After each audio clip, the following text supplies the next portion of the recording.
오늘은 사무엘하 23장 말씀입니다. 다윗의 마지막 말이라 이런 제목으로 말씀이 나오고 있습니다. 1절에 보시면 이는 다윗의 마지막 말이라. 여기서 마지막 말이라는 것은 아주 중요한 말이다. 자기가 정말 신앙생활했고 인생을 살아오면서 결론을 내릴 만한 최종적인 말, 아주 정말 소중한 나의 결론이다, 중요한 말이다 라고 이야기를 하고 있습니다. 이새의 아들 다윗이 말하며 높이 세워진 자 야곱의 하나님께 로부터 기름 부음 받은 자 이스라엘의 노래 잘하는 자가 말하도다. 이 1절을 보면 다윗이 상당히 자기 자신을 자랑한 것 같은 느낌이 들지 않습니까? 이러면 은근히 자기를 내세우고 자랑한 것처럼 보이는데 깊이 보면 또 그런 것이 아니라는 것을 알 수가 있습니다. 여기서 보면 이새의 아들 다윗이 말하며, 이새의 아들 중에서 다윗은 몇 번째였습니까? 8번째, 막내. 그래서 사무엘 선지자가 온다고 해도 기름 부어 세우려고 했을 때도 아버지 이새가 봤을 때 다윗은 너는 양이나 치고 있어라 라고 했던 그 이새의 아들이다. 또 이새의 직업은 당시 무엇이냐? 농업을 하는 사람이고 또 목축을 하는 사람. 별로 그 당시 이스라엘 사회에서는 인정받지 못하는 그런 사람이었다라고 하는 것입니다. 자, 시골 농부 출신이 왕이 될 가능성이 많겠습니까? 적겠습니까? 적다. 그 당시 세상적으로는 그렇게 잘 나가지 못했던 가정이었다, 가문이었다. 그런 이새의 아들, 농부의 아들, 내가 지금 누구 때문에 높아졌다는 것입니까? 하나님 때문에 높아졌다. 여기서 자기 자랑한 것 같지만 실제 누구를 자랑하고 있습니까? 하나님을 높이고 하나님을 자랑하고 있다라고 하는 것입니다.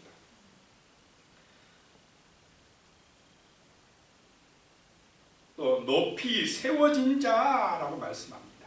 다윗이 높아졌는데 자기가 높아진 게 아니고 높이 세워졌다. 누가 세우셨다는 것입니까? 하나님이 자기를 높이 세우셨다. 이렇게 왕이 된 것이 하나님의 은혜다. 하나님이 나를 높여주셨다라고 이렇게 말씀을 하고 있습니다. 또 야곱의 하나님께로부터 기름 부음 받은 자. 야곱의 하나님, 아브라함의 하나님, 이삭의 하나님도 있는데 야곱의 하나님으로 부르고 있습니다. 자, 야곱은 둘째 아들이었습니다. 또 야곱은 자기가 뭐 해보겠다고 막 자기 꾀를 쓰고 애를 쓰다가 엄청나게 고생을 하다가 나중에서 두 손 두 발 들고 자기 이 다리가 절개되었을 때에야, 자기 힘으로 도저히 이제 할 수 없다고 깨달아질 때, 그때에야 이름이 야곱에서 이스라엘로 바꿔진 사람. 그 굴곡 많은 인생을 산 야곱의 하나님께로부터. 자, 우리가 하나님을 믿으니까 그냥 만사 형통합니까? 여러 가지 시험과 문제와 고난 속에서 우리 믿음이 자라고 성장합니까? 고난 속에서. 하나님이, 우리는 때론 이런 생각을 가질 수 있습니다. 하나님이 전능하시니까, 하나님이 살아계시니까 그냥 도깨비 방망이 뚝딱 하면 뭐가 나오듯이 그냥 우리 인간이 좀 잘 되게끔 돈도 잘 벌게 해주고 고난도 없게 해주고 아픈 거는 금방 낫게 해주고 인간의 소원대로 그냥 다 들어줘서 우리가 편안하고 어려움 없이 살게 해주면 오직 좋을까? 이렇게만 해준다면 다 하나님 믿는다고 하지 않겠습니까? 그런데 우리의 현실은 그렇지 않다는 것입니다. 야곱의 인생만 봐도, 다윗의 인생만 봐도 그냥 평탄했습니까? 굴곡이 많았습니까? 굴곡이 많았어요. 우리 인생, 사람의 일상은요 누구나 다 같습니다. 어려움 없는 것 같아도, 시험이 없는 것 같아도, 누구든지 어느 가정이든지 문제가 있고 시험이 있고 걱정거리, 염려거리, 두려운 일들이 다 있다는 것입니다. 그런 일상에서 우리는 누구를 의지하며 살아가야 된다는 것입니까? 하나님을 의지하며 살아가야 된다는 것입니다. 야곱이 금방 잘된 것 같아도 그것이 아니었다는 것입니다. 다윗이 금방 잘된 것 같아도 숱한 고난과 문제와 시험과 죽음의 위협과 아픔 속에서 철저하게 누구만 바라보고 의지하는 훈련을 받았다는 것입니까? 하나님을 의지하는 훈련, 기도하고 사는 훈련, 말씀 중심으로 사는 훈련을 받은 내가, 그런 나를 하나님이 준비시켜서 기름 부어서 왕으로 세웠다라고 하는 것입니다. 금방 뚝딱 그렇게 하시지 아니했다. 자, 우리의 일상의 삶이 중요한 줄로 믿으시기 바랍니다. 삶 속에서 소소한, 사소한, 작은, 일상적인 그런 일 속에서 우리는 하나님 의지하고 기도하고 믿음으로 살아내는 것이 정말 하나님의 큰 그릇으로 준비되어지는 줄로 믿으시기 바랍니다. 하나님이 보시는 것은 큰 일, 위대한 일, 막 그런 일만 보시는 것이 아니라는 것입니다.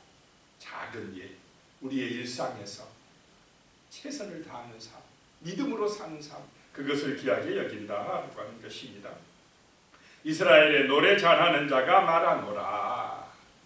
노래 잘한다 하니까 자기를 자랑하는 것 같지만 그것이 아니고 여기는 하나님을 찬양하는 삶을 살았다라고 하는 것입니다.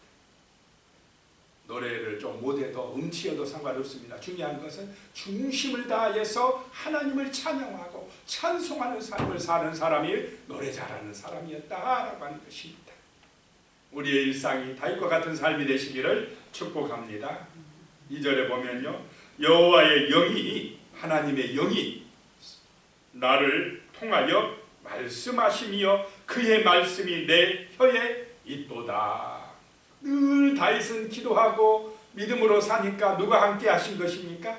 하나님의 영이, 성령께서 함께 하시더라라고 하는 것입니다. 하나님의 영이 다윗을 통하여 말씀하시더라는 것입니다. 하나님의 영이, 성령이 우리를 통하여 말씀하시는 은혜가 임하시기를 축복합니다. 나의 입술을 주관하시어서 사람들을 축복하게 하고 사람들을 위하여 기도하게 하고 사람들에게 생명의 복음을 전하게 하고 나를 통하여 성령께서 역사하시더라라고 하는 것입니다. 그의 말씀이 내 혀에 있도다. 자, 우리의 혀가, 우리의 입술이 하나님의 말씀을 묵상하고 하나님의 말씀이 나오는 입술 되시기를 축복합니다. 성령께서 말하라고 하는 말을 하는 그런 다윗이었다라고 하는 것입니다. 이렇게 하나님의 말씀을 할 수 있는 사람, 그런 사람이 되려면 평상시에 어떻게 해야 되겠습니까? 늘 말씀을 가까이 하고 늘 말씀을 묵상하고 말씀으로 은혜 받아 그 말씀이 내 마음밭에 심어진 사람이었기 때문에 이렇게 성령을 통하여 하나님의 말씀이 나왔다라고 하는 것입니다. 그런데 우리가 생각하거나 우리가 관심 갖거나 하는 것이 전부 다 세상 것만 쫓아가면 우리 입술에서 하나님 말씀이 안 나오고 무슨 말이 나오겠습니까? 세상 말만 나와요. 세상 사람들하고 똑같아진다는 것입니다. 그래서 우리는 구별돼야 되고 달라야 된다라고 하는 것입니다. 늘 날마다 말씀으로 내 영혼의 양식 삼으시기 바랍니다. 말씀의 씨앗이 내 마음밭에 뿌려져야 됩니다. 그래야 내 입술이 하나님의 입술이 되는 것입니다. 다윗이 그랬다는 것입니다. 자, 3절에요. 이스라엘의 하나님이 말씀하시며 이스라엘의 반석이 내게 이르시기를 사람을 공의로 다스리는 자, 하나님을 경외함으로 다스리는 자요. 하나님께서 다윗을 이렇게 말씀하셨다는 것입니다. 하나님이 말씀하시며 이스라엘의 반석이 되게 말씀하시는데 다윗은 왕이면서도 자기 욕심대로 나라를 다스리는 것이 아니라 사육을 위하여 일하는 게 아니라 공평과 의로움으로 하나님의 말씀을 붙들고 나라를 다스리더라라고 하는 것입니다. 하나님을 경외함으로 나라를 다스리더라라고 하는 것입니다. 그러니까 백성들의 사랑을 받고 하나님께서 기뻐하시는 자가 되는 줄로 믿습니다. 자, 사람들은 말씀 중심이 아니 되면 전부 다 누구를 위하여 살아가 버립니까? 자기를 위하여. 그런데 그 길이 마귀의 길이고 지옥의 길입니다. 그런데 몰라요, 사람은. 그 육신의 욕망을 따라 이생의 자랑을 따라 살아가는 그 길이 넓은 길이고 막 그냥 가기 좋은 길 같은데 심판의 길임을 모르고 살아가고 있습니다. 조금 힘들고 어려워도 하나님의 말씀을 따라 사시기를 바랍니다.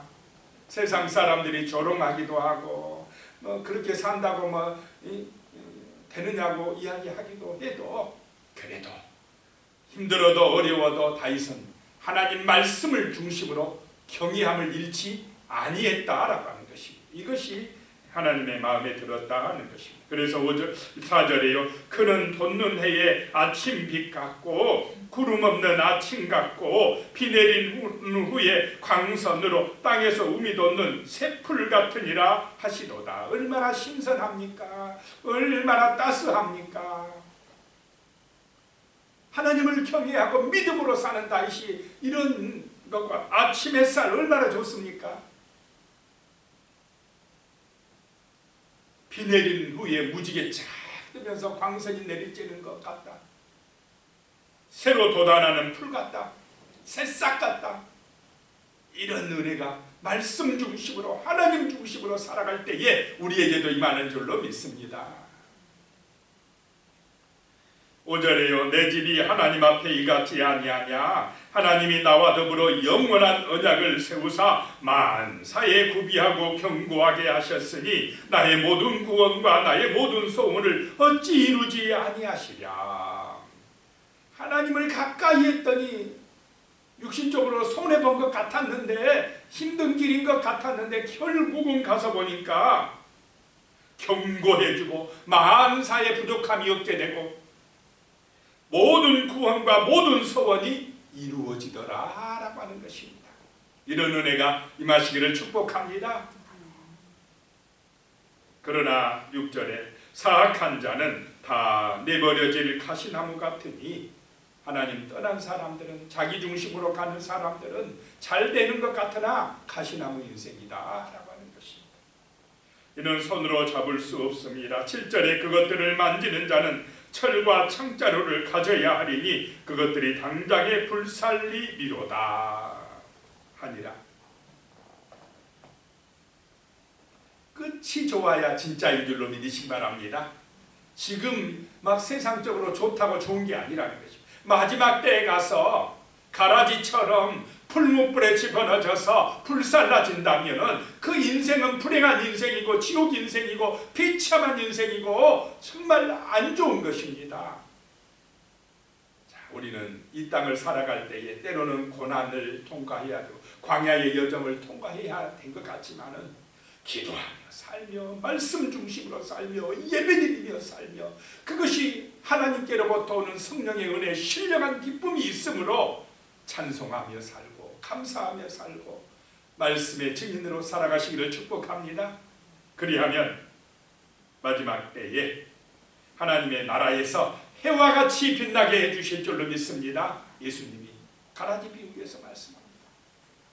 가라지들은 풀무불에 들어가서 이를 갈미 있습니다. 그러나 정말로 좋은 씨앗들은 의로운 사람들은 해와 같이 빛날 것이다. 아침 햇살이 돋는 것 같이 그런 은혜를 받게 될 것이다 라고 말씀하고 있습니다. 다윗이 얼마나 중요했으면 나의 마지막 말이라고 이렇게 우리에게 말씀을 하고 있겠습니까?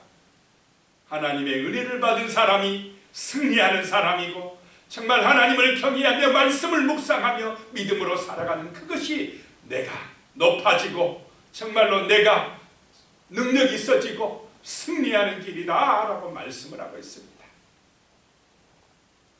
그 다음에 이제 8절부터 마지막까지는 다윗의 용사들이 나옵니다. 다윗의 용사들.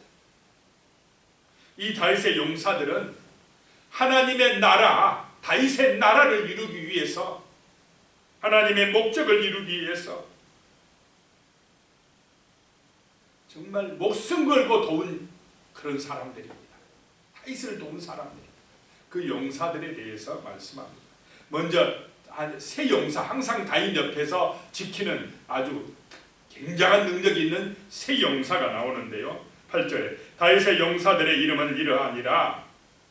다그몬 사람 요셉바세 벳이라고도 하고 에셀 사람 아디노라고도 하는 자는 군 지휘관의 두목이라. 아마 제일 강력했는가 봅니다. 이 사람 아디노 또는 요셉 바세바.